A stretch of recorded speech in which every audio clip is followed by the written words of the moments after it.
క్రీస్తునందున్న ప్రియులకు ప్రేమతో వందనాలు తెలియజేయుచున్నాను. జూన్ నెల 22వ తేదీ 2025. ఈరోజు దేవుడు మనకు చేస్తున్న వాగ్దానం ఏమిటనగా యెహెజ్కేలు గ్రంథము 36వ అధ్యాయము 29వ వచనం. మీ సకలమైన అపవిత్రతను పోగొట్టి నేను మిమ్మును రక్షింతును, మీకు కరువు రానీయక ధాన్యమునకు ఆజ్ఞ ఇచ్చి అభివృద్ధి పరుతును. ఆమేన్. నా ప్రియమైన సహోదరి సహోదరులారా, ఈ లోకంలో యెహోవా దేవుడుగా గల నరులు ధన్యులు అని పరిశుద్ధ గ్రంథం సెలవిస్తుంది. నిజంగా యేసుక్రీస్తు ప్రభుల వారిని ఆరాధిస్తున్న మనము ఎంతో ధన్యులం ప్రియులారా.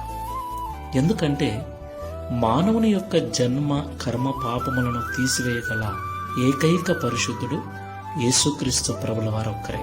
ఎందుకంటే తల మొదలుకొని అరికాలు వరకు ఎలాంటి పాపము లేనివాడు, ఎలాంటి దోషము లేనివాడు.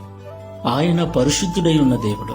ఈ లోకంలో మనము ఆయనను దేవునిగా అంగీకరించిన కారణమును బట్టి ఆయన మన పాపములన్నిటినీ కలవరి శిలువలో తన రక్తము ద్వారా కడిగివేసి మనల్ని నీతిమంతులుగా చేశాడు.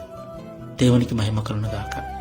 నా ప్రియులారా, ఈ జీవన సంబంధమైన వ్యాపారంలో చిక్కుబడి ఆయా సమయాలలో చూపు ద్వారా తలంపుల ద్వారా అపవిత్రతను కలిగి ఉంటున్న మనము నేటికి కూడా పశ్చాత్తాపముతో మోకరించి మారుమనస్సు పొంది ప్రార్థన చేసినట్లయితే మన అపవిత్రత అంతటినీ పోగొట్టి ఆయన రక్షించే దేవుడై ఉన్నాడు. అంత మాత్రమే కాదు ప్రియులారా, ఎవరైతే పశ్చాత్తాప హృదయముతో మారుమనస్సు పొందిన మనస్సుతో ఎవరైతే దేవుని సన్నిధిలో జీవిస్తూ ఉంటారో వారికి ఏమాత్రము కరువు రానియకుండా Download ShareChat.